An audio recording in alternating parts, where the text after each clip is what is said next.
எசேக்கியேல் அதிகாரம் 19. ஓர் இரங்கற்பா. நீயோ இஸ்ரேலின் தலைவர்களைப் பற்றி புலம்பல் பாடி சொல். சிங்கங்களின் நடுவில் எப்படிப்பட்ட பெண் சிங்கமாய் திகழ்ந்தவள் உன் தாய்.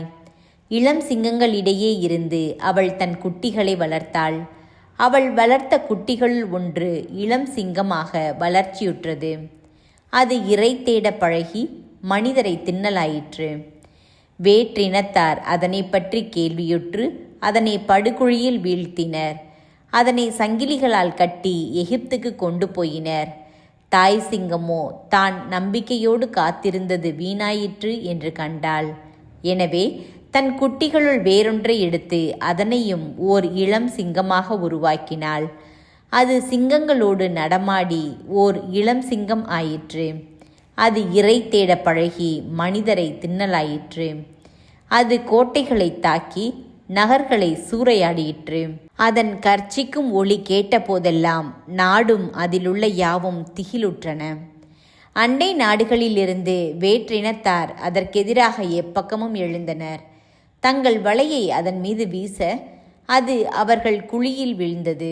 அவர்கள் அதனை சங்கிலிகளால் கட்டி கூண்டிலடைத்து பாபிலோனின் மன்னனிடம் கொண்டு வந்தனர்.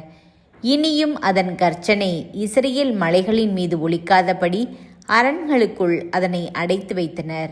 திராட்சை தோட்டத்தில் நீரருகே நடப்பட்ட திராட்சை கொடி போல் இருந்தாள் உன் தாய். மிகுந்த நீர்வளத்தின் காரணத்தால் அது கிளைகளும் கனிகளுமாய் தழைத்திருந்தது.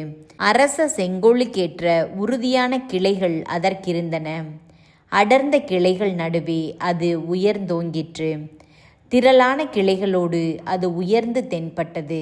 ஆனால் அது சினத்தோடு பிடுங்கப்பட்டு தலையிலேயே எரியப்பட்டது. கீழே காற்றினால் அது காய்ந்து போனது. அதன் கனி உதிர்ந்து போயிற்று. தண்டு உலர்ந்து தீக்கிரையாயிற்று. இப்போதோ அது பாலை நிலத்தில் வறண்ட நீரற்ற நிலப்பரப்பில் நடப்பட்டுள்ளது. அதன் தண்டிலிருந்து நெருப்பு கிளம்பி அதன் கிளைகளையும் கனிகளையும் சுட்டெரித்தது. அரச செங்கோலாய் இருக்கத்தக்க உறுதியான தண்டு இனி அதில் தோன்றாது. இதுவே புலம்பல். இதனை இரங்கற்பாவென கொள்க.